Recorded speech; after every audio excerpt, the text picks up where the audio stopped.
మోషే వచ్చి యెహోవా మాటలన్నిటినీ విధులన్నిటినీ ప్రజలతో వివరించి చెప్పెను. ప్రజలందరూ యెహోవా చెప్పిన మాటలన్నిటి ప్రకారం చేసేదమని ఏకశబ్దంతో ఉత్తరమిచ్చిరి.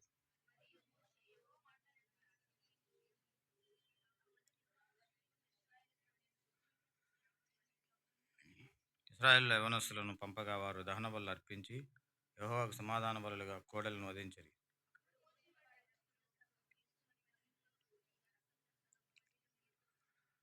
అతడు నిబంధన గ్రంథమును తీసుకొని ప్రజలకు వినిపింపగా వారు యెహోవా చెప్పినవన్నీ చేయొచ్చు విధేయులమై తర్వాత 8 అందరం చదువు. అప్పుడు మోషే రక్తమును తీసుకొని ప్రోక్షించి, ఇదిగో ఈ సంగతులన్నీ విషయమై యెహోవా మీతో చేసిన నిబంధన రక్తం అని ఇదే అని చెప్పాను. తర్వాత ఈ 15వ వచనం చదువుదాం. 13-15. మోషేయు అతని పరిచారకుని యెహోషువ లేచిరి. మోషే దేవుని కొండ మీదకి ఎక్కాము. అతడు పెద్దలను చూచి, మేము మీ యొద్దకు వచ్చే వారికి ఇక్కడనే ఉండుడి. ఇదిగో అహరోను హూరును మీతో ఉన్నారు. ఎవరికైనా వ్యాజ్యమున్న యెడల వారి యొద్దకు వెళ్ళవచ్చునని వారితో చెప్పాను. 15. మోషే కొండ మీదకి ఎక్కినప్పుడు ఆ మేఘము కొండను కమ్మెను. యెహోవా మహిమ సీనాయి కొండ మీద నిలిచెను. ప్రార్థన చేసుకుందాం. ప్రేమగల తండ్రి, ఉదయకాల సమయాన్ని బట్టి వందనాలు స్తోత్రాలు చెల్లిస్తున్నాం. కూడా క్షేమం సజల లెక్కలో ఉంచి మరి మందిరానికి చేర్చినందుకు వందనాలు. సన్నిధి ఆశీర్వాదం దీనికరంగా చేయండి. మా బలహీనతల ఎగుతులు అన్నిటిని తొట్టుపాట్లు క్షమించండి. మీ యోగ్యమైన పాత్రగా నిలబెట్టి మీ మహిమ కొరకై మీ మాటలు అనుగ్రహించమని ప్రభు ఆరాధనలో సహాయం చేయమని వందనాలు స్తోత్రాలు చెల్లించుకుంటూ యేసు ప్రభు వారి ఘనమైన నామములు దాసులను అభిషేకించమని అదే ఐజక్ అన్న మా బాలాపూర్ ఇంకా ప్రాంతాల్లో సేవ కొరకు వెళ్ళినాడు. అక్కడ కూడా బలపరిచి వాడుకోండి. హెబ్రోన్ తదితర బ్రాంచులు సేవకులు విశ్వాసులు అందరినీ మీరు జ్ఞాపకం చేసుకోండి. మహిమ పొందమని సహాయం చేయమని ప్రభా ఈ దినము మీ సన్నిధి మాతో ఉంచమని మా యొక్క అయోగ్యతలన్నిటిని తీసివేసి సిలువైబడిన క్రీస్తు వైపు చూసినట్లుగా సహాయపడమని యేసు ప్రభు నామములో ప్రార్థించి వేడుకుంటున్నాం తండ్రి. ఆమేన్.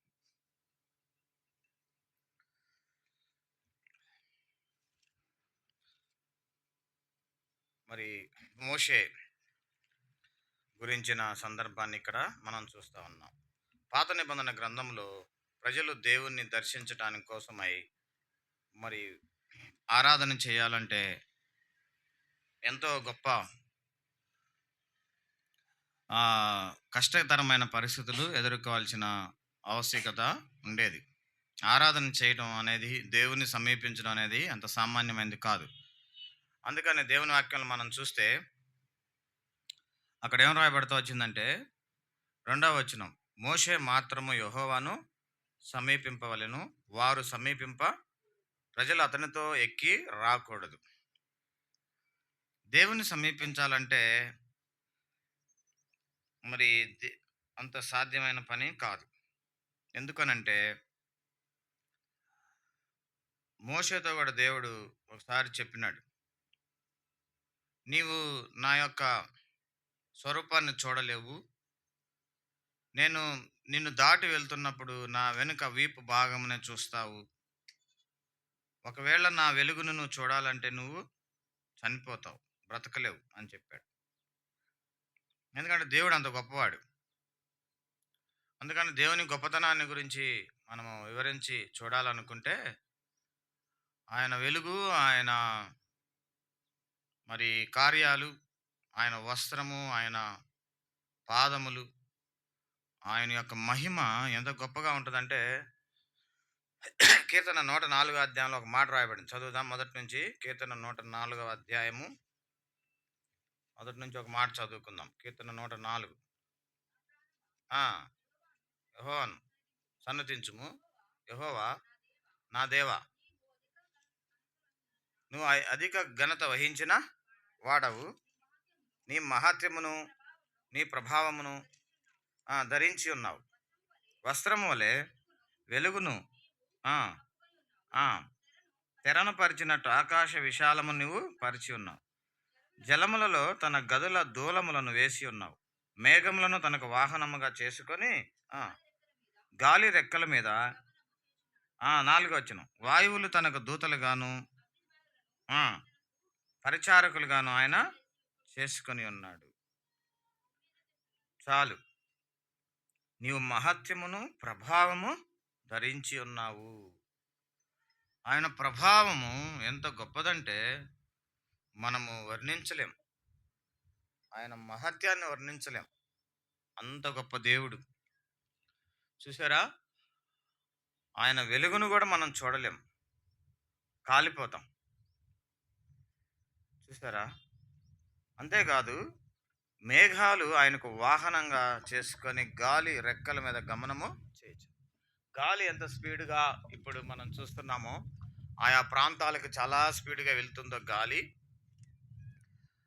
ప్రపంచమంతా గాలి ఎంత వేగంగా, తీవ్రంగా ప్రయాణం చేస్తా ఉంటదో, మనము అసలు చెప్పలేం. అది ఎక్కడి నుండి ఎక్కడికి పోద్దో కూడా ఎవ్వరికీ కష్టం. ఒకసారి మేము ఎయిర్‌పోర్ట్‌లకి వెళ్తున్నప్పుడు భయంకరమైన గాలి అసలు. ఒకసారి విమానం కూడా కొంచెం షేక్ అవుతా ఉంటది. ఆ గాలికి తట్టుకోలేక. పైకి లేచిన తర్వాత అయితే ఇంకా దానికి సేఫ్టీ. అంటే అంత భయంకరమైన గాలినే తట్టుకోలేం. గాలినే తనకు వాహనంగా చేసుకున్నాడు దేవుడు. అంటే ప్రపంచం అంతా కూడా ఆయన మరి వ్యాపించి ప్రపంచం అంతటిని కూడా ఆయన తన హస్తములతో చేసి ప్రపంచాన్ని ఏలుబడి చేస్తా ఉన్నాడు. వాయువులు, వాయువు అంటే కూడా గాలే. తనకు దూతలు, అగ్ని జ్వాలలు తనకు పరిచారకులు. 4వ వచనం. చూసారా? అలాంటి గొప్ప మహత్యము కలిగిన దేవుడు మరి ఇంకేముందంటే భూమి ఎన్నటికీ కదలకుండా 5వ వచనం 104:5లో ఆయన దానిని పునాదుల మీద ఆ, దాని మీద అగాధ జలములను నువ్వు వస్త్రం వలె కప్పితివి. కొండలకు పైగా నీళ్లు నిలిచినాయి అంట. ఎలా ఊహించుకోవాలి అసలు ఇది? చూసారా? కొండలకు పైగా నీళ్లు నిలిచినాయి. చుట్టూ నీళ్లు ఉన్నాయంట. 3 భాగాలు. ఒక భాగమే భూమి ఉంది, గడ్డ. ఈ భూమి అనేది ఒక చిన్న గడ్డ అంతే. ఈ చిన్న గడ్డ మీద దాదాపు ఎన్నో దేశాలు, 200 దేశాలు పైగానే ఉన్నాయి. అయితే ఇది ఒక చిన్న గడ్డలాగా చేసి దీంట్లో ఇన్ని దేశాలు పెట్టి, ఇన్ని రాష్ట్రాలు పెట్టి, ఇంత వ్యవస్థ పెట్టి, మరి ఇంత బిజినెస్ పెట్టి, ఇన్ని రకాలైన మరి సౌకర్యాలు పెట్టి చుట్టూ నీళ్లతో నింపాడు దేవుడు.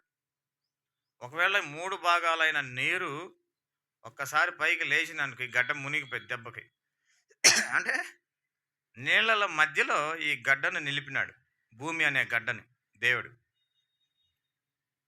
కొండలకు పైగా నీళ్లు నిలిచినాయంట. వాస్తవమే. కొన్నిసార్లు ఆయన నోవాహు దినాల్లో కూడా మొత్తం మునిగిపోయింది.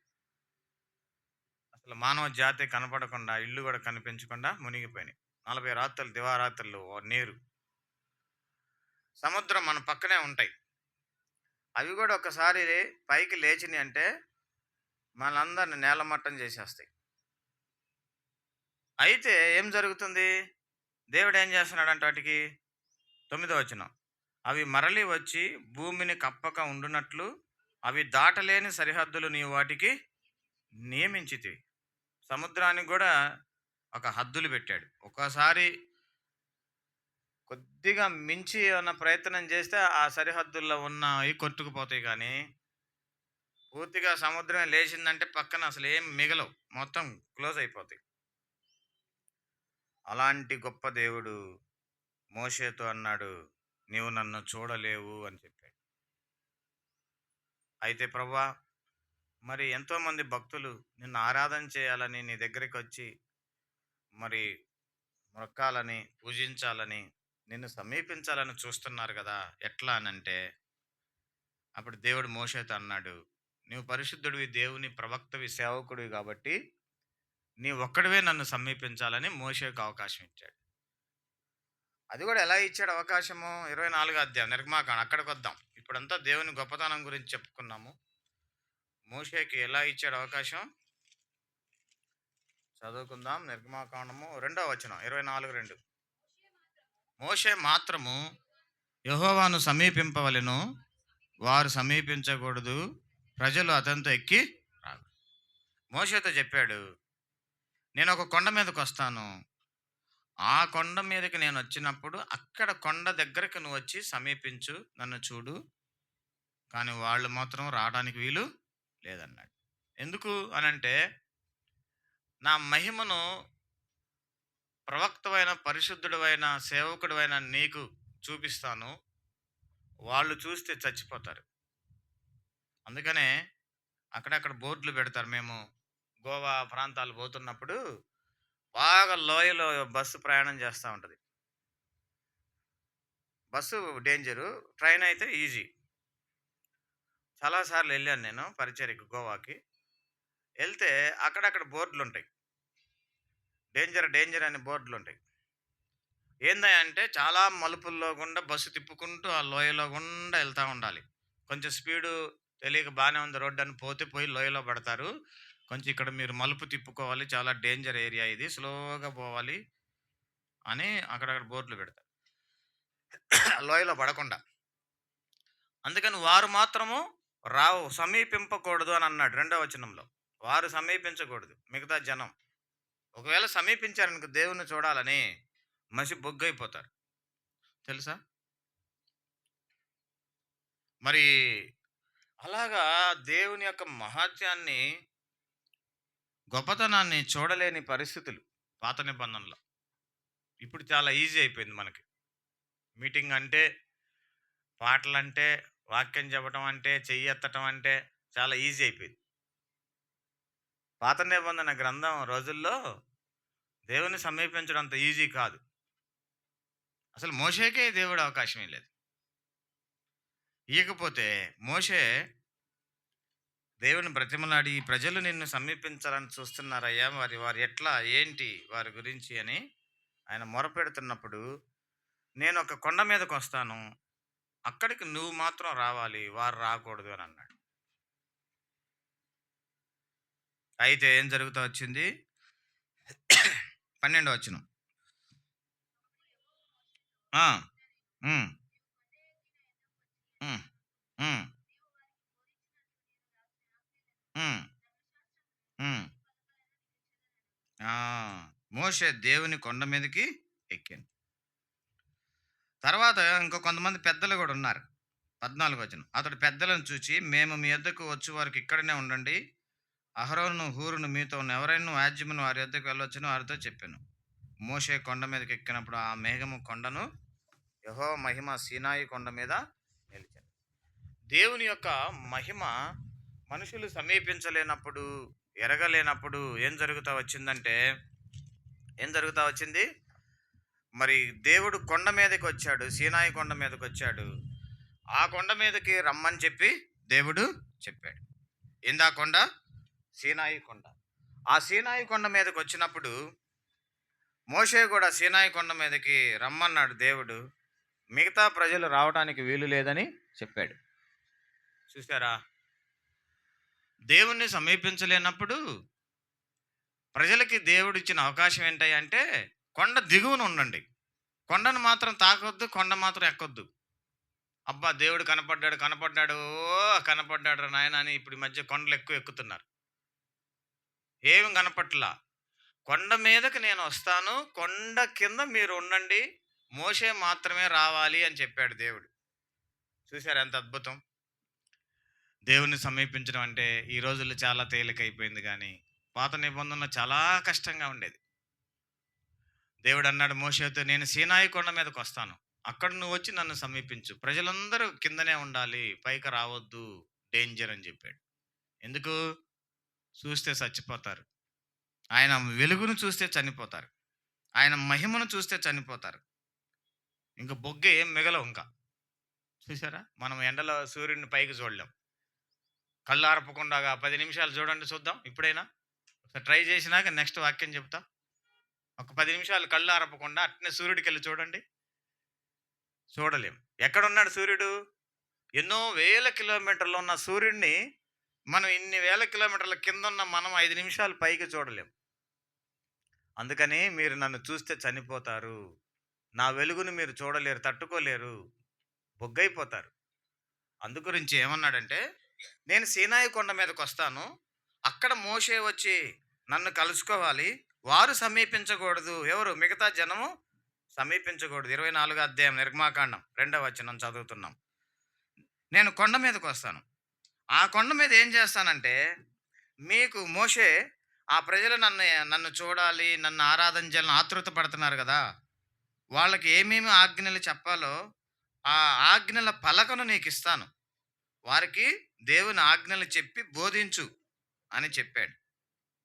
ఆ తర్వాత ఏం చెప్పాడు అనంటే, మరి ఆ రీతిగా మోషే అలాగ సమీపించి వారికి ఆ పలకలవన్నీ ఇవ్వటానికి, ఆజ్ఞలు ఇవ్వటానికి 8వ వచనంలో మోషే రక్తమును తీసుకొని ప్రజల మీద ప్రోక్షించి, ఇదిగో ఈ సంగతులంటి విషయమై యెహోవా మీతో చేసిన నిబంధన రక్తం అని చెప్పాడు. ఈ సీనాయి కొండ ఏం చేస్తా వచ్చిందంటే, దేవుడు ఆ సీనాయి కొండ మీదకొచ్చాడు. తర్వాత 10 ఆజ్ఞలు గల పలకనిచ్చాడు. దేవుడు ఆజ్ఞలు మోషేకి అందించాడు. మోషే ఆ యొక్క రక్తాన్ని కూడా ప్రోక్షించాడు ప్రజల మీద. తర్వాత అక్కడ ఉన్న 70 మంది పెద్దలు కూడా ఆ దేవుణ్ణి అక్కడ చూశారు. ఆయన పాదములు నిగనిగలాడు 10వ వచనం 24 అధ్యాయం 10వ వచనం నిర్గమ చాప్టర్ 24 అండ్ వర్స్ 10 నిగనిగలాడు నీలమయమైన వస్తువు వంటియు ఆకాశ మండలపు తేజము వంటిది. కీర్తన 104 ఏం చదువుకుని వచ్చాం? వెలుగును ఆయన వస్త్రము వెలుగు వలె పరచి ఉన్నాడు. ఆయన వస్త్రం యొక్క వెలుగును కూడా చూడలేకపోతున్నాం. అంత మహిమ కలిగింది. ఆయన పాదములు నిగనిగలాడు నీలమయమైన వస్తువు, ఆకాశ మండలపు తేజము. చూసారా? అంత గొప్ప వెలుగు. ఆ వెలుగునే చూడలేని మానవులు మీరు సమీపించకూడదు, మీకంత సాధ్యం కాదు అని డేంజర్ బోర్డులు అనమాట అవన్నీ.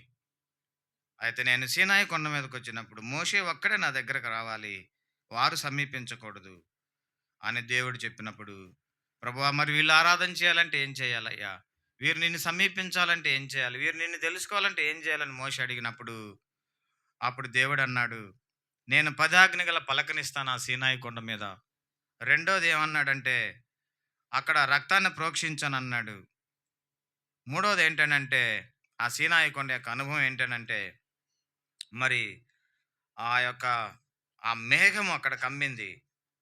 తర్వాత అక్కడ ప్రజలు మరి మోషే ద్వారా ఆయన ఇచ్చిన ఆజ్ఞల పలకల ద్వారా దూరంగా ఉండి దేవుని సమీపించడానికి సాధ్యమైంది.